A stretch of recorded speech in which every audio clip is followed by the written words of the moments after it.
Sunday Night Football, Packers at the Niners. The Packers rally and go ahead and prove that they are not one of the worst teams in the league. They go ahead and beat up on one of the teams that was one of the worst teams in the league in the Lions. The Niners kind of get a gift win from the Eagles last week. I mean, the Eagles had several opportunities and just could not get anything done with all of that.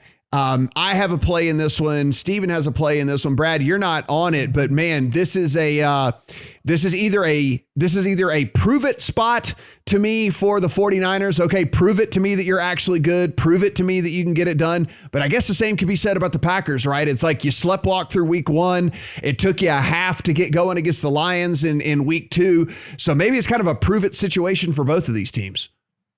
Yeah, I mean, this total has been walloped upwards. I mean, they opened it 47.5. It's tough for me to have a real strong opinion until we know the status of Elton Jenkins, Packers' best offensive lineman. You know, they've kicked him out to left tackle so far this year, while Bakhtiari is on IR. If he can't go, then I'm suddenly worried about this Packers O-line, because they already had two rookies there. And then if you lose kind of your stalwart left tackle against this Niners O-line, which has got Bosa and co, Arik Armstead, if he's still there, then I am worried about them, and I could not back the Packers. I would say the other side of the ball, I'm confident the Niners are going to score some points.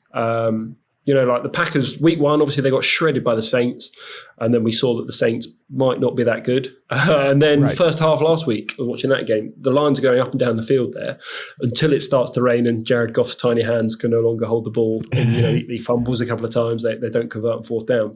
But I would say it was concerning the way the Lions were moving the ball without even a number one receiver. Like, who was number one?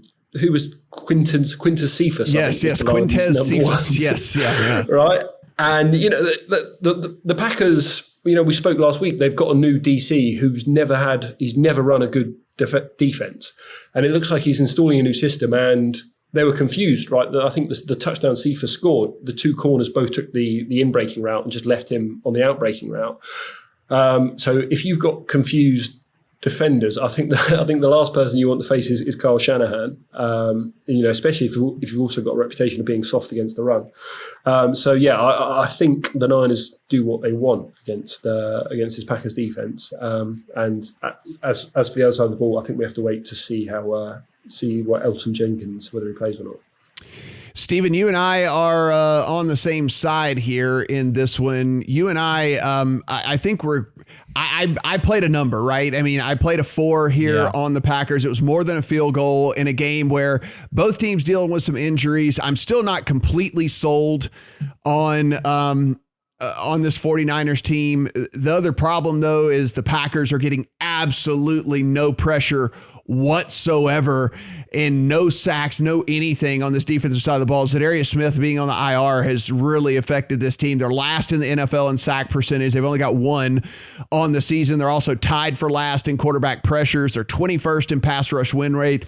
And then you got Garoppolo, so it's kind of like one thing that they're bad at and then the Niners are good at. Garoppolo's only been hit or sacked on 3.3% of his dropbacks so far this year. That's the lowest rate in the league. But if you look at Garoppolo's quote unquote, air quote here, success, 63.8% of his receiving yards, of his passing yards so far this season have been after the catch. His receivers have just been doing it. It's Yak Central, baby, for the 49ers. It's not really anything that Garoppolo is doing. I'm just playing a number that a field goal is too much here in this one, in a game that I consider to be pretty much 2 even teams going at it. And listen, the Aaron Rodgers factor to me, I also think is pretty real. I think there was a point in that game against the Lions where maybe the switch flipped a little bit, where he was like, okay, now let's go and get this thing done.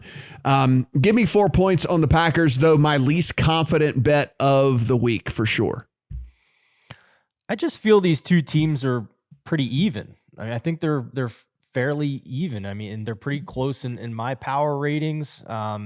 In our power rankings, we look at it through the lens of what they've actually done. So it's different. But for me, if I'm handicapping, I look at it a different way. There's kind of an old term in horse racing where you draw a line through a horse's race if it's just a complete anomaly versus what he's done in the rest of his other races. I mean, that was the Packers in week 1. They just got the doors blown off of them. They weren't ready to play. To me, I don't care about that game. I'm just drawing a line through it. I liked what I saw from the Packers offense last week. They were disciplined.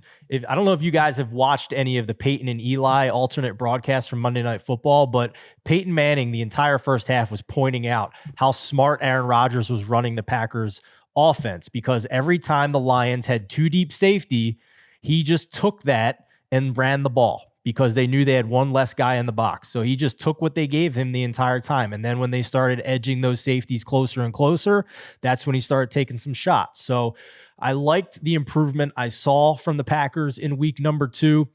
And I think these are 2 defenses that are mismatched or are at a disadvantage in this game against the opposing offenses, but they do it in different ways. Aaron Rodgers can move the ball much more aggressively through the air than Jimmy Garoppolo will, but the 49ers have a pretty strong offensive line that can run the ball at you and a coach that can scheme you open. So I do see a potential over here. I do think that the Eagles moved the ball fairly well against the 49ers last week. It just didn't show up on the scoreboard. They averaged 6 yards per play, just couldn't finish off drives.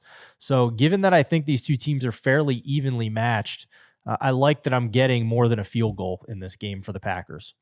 Same with me. I played the number again, not incredibly confident in it, but give me more than a field goal against 2 teams that I think are pretty much even, and I'll take it every time.